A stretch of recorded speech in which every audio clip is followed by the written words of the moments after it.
नमस्कार, संघमित्रा स्वादिष्ट रेसिपीजमध्ये स्वागत आहे तुमचं। आज आपल्याला झटपट असं आळूच्या पानांचं पिठलं करायचं आहे। खूप चविष्ट असं होतं हे।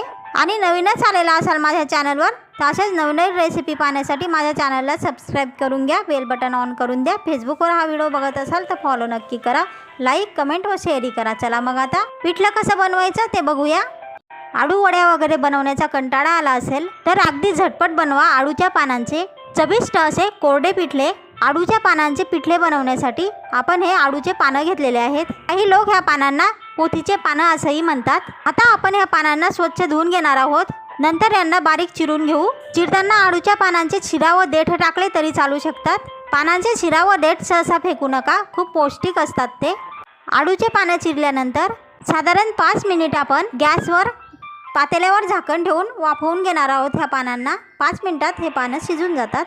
आपले आळूचे पानं शिजून तयार आहेत। पिठलं करण्यासाठी हे बेसन पीठ घेतलेलं आहे। 1 वाटी शिजलेले आळूचे पानं तर 2 वाट्या आपण बेसन पीठ घेतलेलं आहे। 7-8 लसूण पाकळ्या चिरून घेतलेल्या आहेत। 1 मोठा कांदा चिरून घेतलेला आहे। अर्धा टेबलस्पून मोहरी, 2 टेबलस्पून जिरे घेतलेले आहे। चवीनुसार लाल तिखट घ्या, चवीनुसारच हळद मीठ घ्या। हळद व मीठ आपण शिजवलेल्या आळूच्या पानांमध्ये टाकून घेणार आहोत। बेसन पीठ टाकून घेऊ। आता थोडंसं पाणी टाकून आपण मिक्स करून घेणार आहोत बेसन पीठ व आळूच्या पानांना। थोडंच पाणी घालून मिक्स करून घ्यायचं।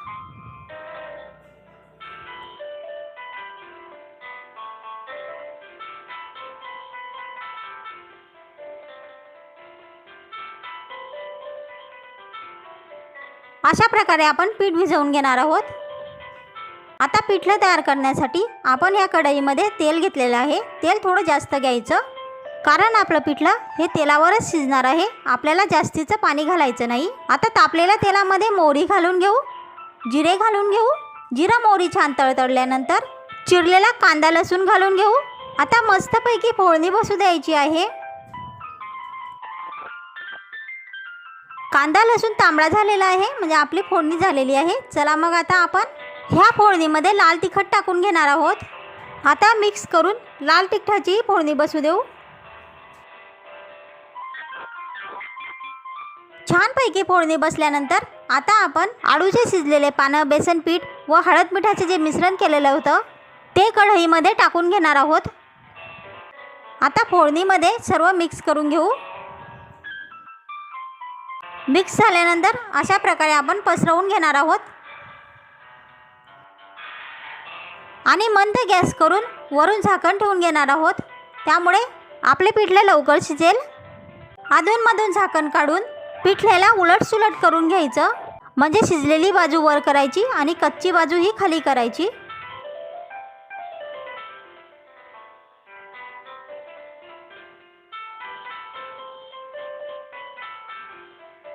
आणि अशा प्रकारे उलथीने दाबून दाबून आपण सर्व गाठी मोडून घेणार आहोत अधूनमधून।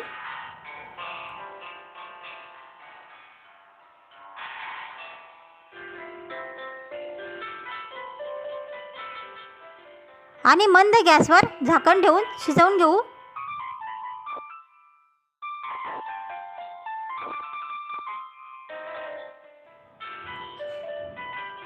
अशा प्रकारे 5-6 वेळा केल्याने आपलं पिठलं सहज शिजून जातं।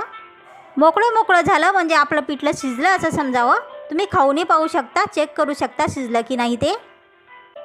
आळूच्या पानांपासून चविष्ट व झटपट असं पिठलं तयार आहे। आळूच्या पानांपासून चविष्ट असं पिठलं नक्कीच करून खा आणि कसं झालं ते नक्कीच कमेंट बॉक्समध्ये सांगा। आणि नवीनच आलेला असाल चॅनलवर, चॅनल सबस्क्राईब केलेलं नसेल तर असेच नवनवीन रेसिपीचे व्हिडिओ पाहण्यासाठी माझ्या चॅनलला सबस्क्राईब करून घ्या, बेल बटन ऑन करून द्या। फेसबुकवर हा व्हिडिओ बघत असाल तर फॉलो नक्की करा, लाईक कमेंट व शेअरही नक्की करा। चला मग आता भेटूया पुढच्या रेसिपीमध्ये। तोपर्यंत स्वतःचीही काळजी घ्या, स्वतःच्या कुटुंबियांचीही काळजी घ्या। पुढच्या रेसिपीपर्यंत नमस्कार।